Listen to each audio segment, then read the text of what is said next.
Greetings and salutations. I'm the only Sir Cracker, and I'm coming to you today from my garden.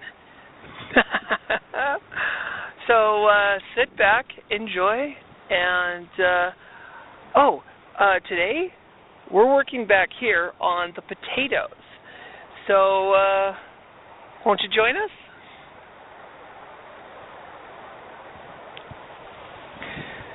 Well, welcome back.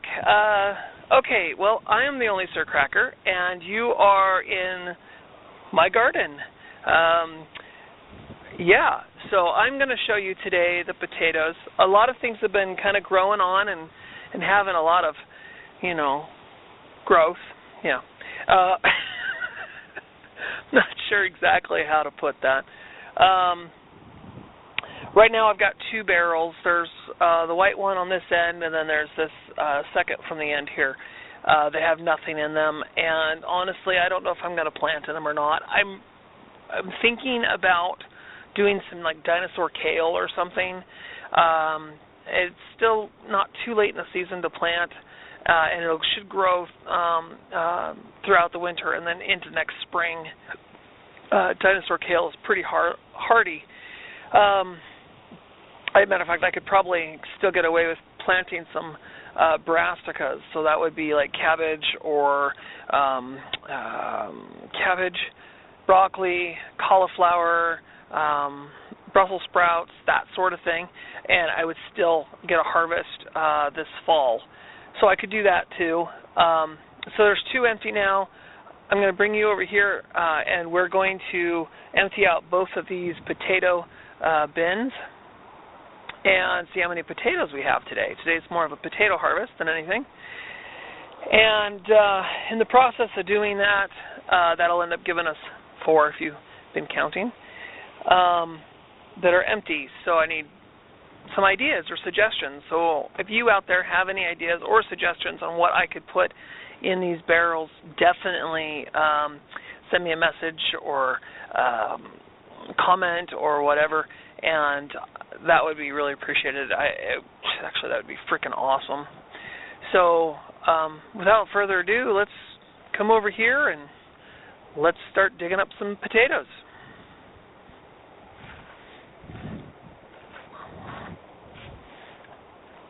All right, moving the camera. I'm going to check them again. Got to make sure I didn't kill my microphone, because the last thing I want to do is kill my mic again. And it is still recording, so that's good. All right. Okay, well, I don't know what you can see. I know that... Okay, so I'm over here, and if you look at my potatoes, and the dog behind the fence, it's got a lot of bug bites. The bugs have been in here eating away at it, and I have been looking for potato bugs. I have not seen them. I don't usually spray for bugs since I try to stay as organic as I can. But first things first, you got to remove all the foliage. You see a lot of people all the time with things to help cut the foliage off of. I just use my hands and pull it out of the ground. No sense in, cutting everything off. Oh, look, and I got a couple of little seed potatoes, which I might plant some of these seed potatoes next year. Oh, my goodness. Oh, baby reds.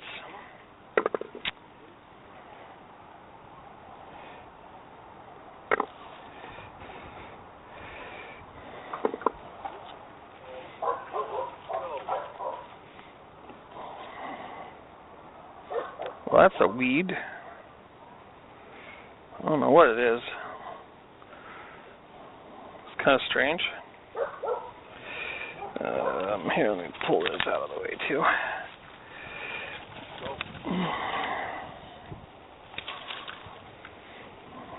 Kind of making a pile on the ground. All right. Now, let's get our hands dirty and get in the soil. Woo! Those are nice.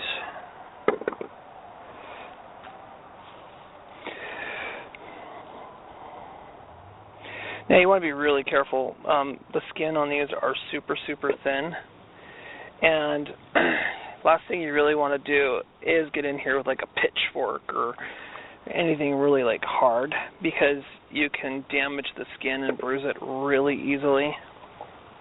You know, not seeing a whole lot. Oh, there's some down here further.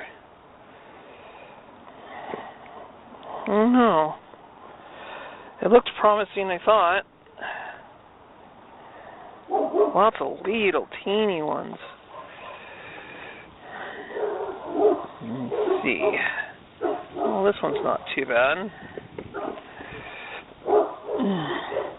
Well, maybe this isn't the year for potatoes, or maybe I've just harvested them way too early. Could be either or. But, you know, honestly though, I'm not going to be too upset. These weren't even actual seed potatoes. They were just potatoes I had in the kitchen that looked like they needed to be planted because they were starting to sprout. So all I did is I just threw them in the ground here. But, alright, so I'm going to take the trowel and go a little deeper and see if there's anything down deep. Because sometimes, not always, oh, see, there's one.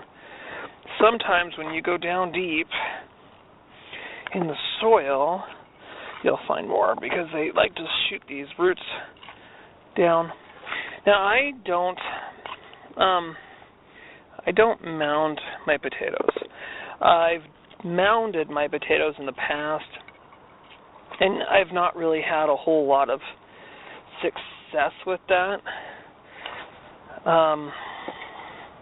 I don't know. It's personal preference. You know, I have really good soil, and I probably get a little bit more yield, but it is what it is. So, all right, well, that's not too bad.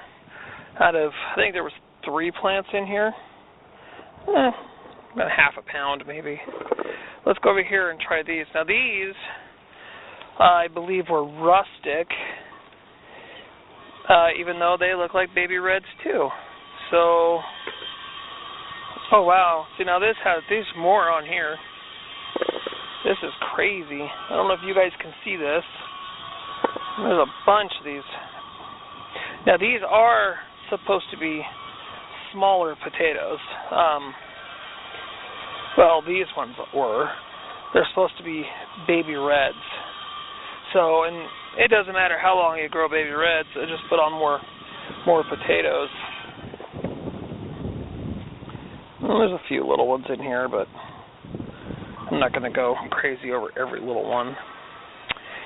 Let's see. What do we got?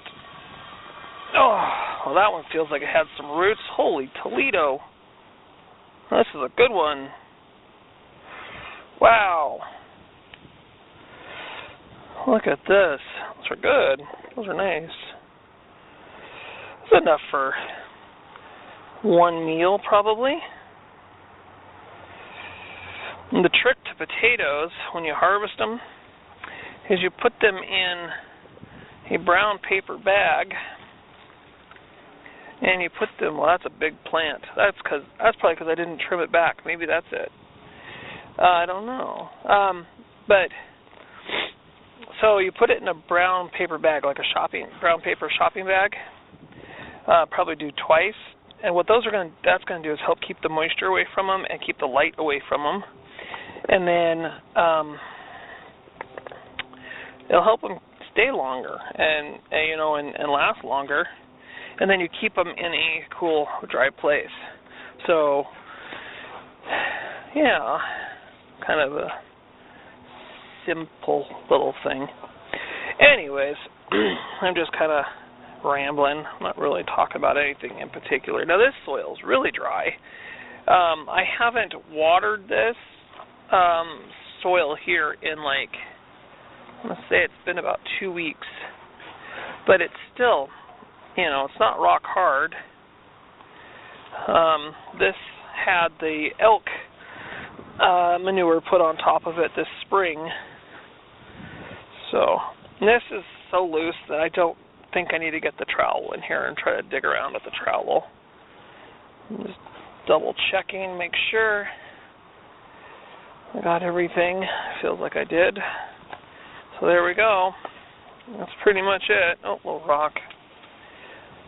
I'll try to get rid of the rocks. Oh, what's that?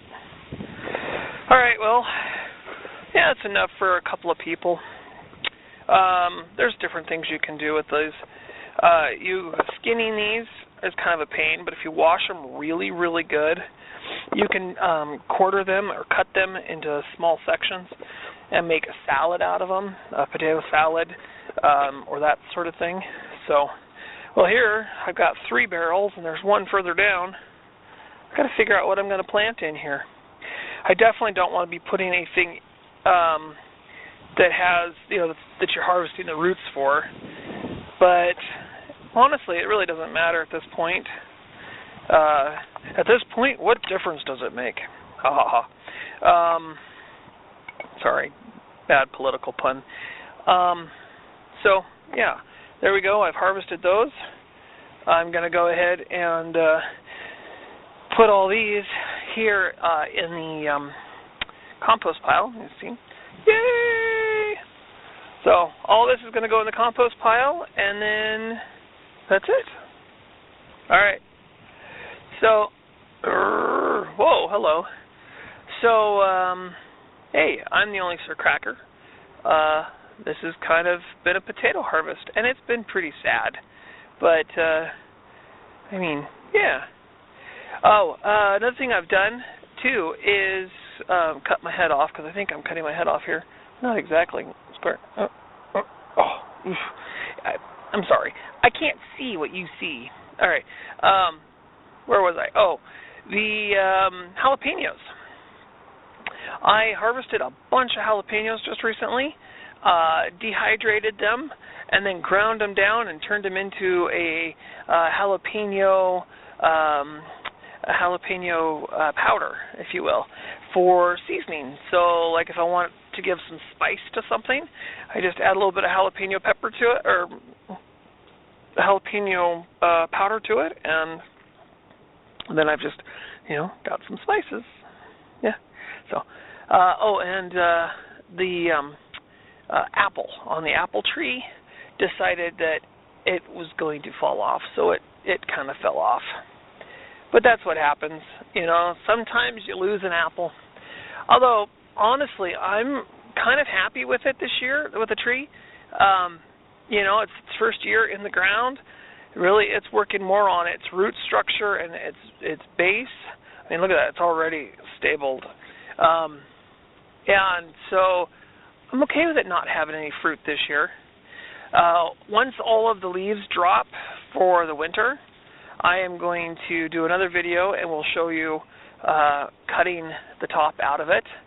And the reason why I want to cut the top out of it, because I want to train it so it comes down, so I can just reach up and grab whatever I want fruit-wise and not have to have a ladder. And I got to really cut it hard, cut it down low and real hard, because normally this would be in the ground.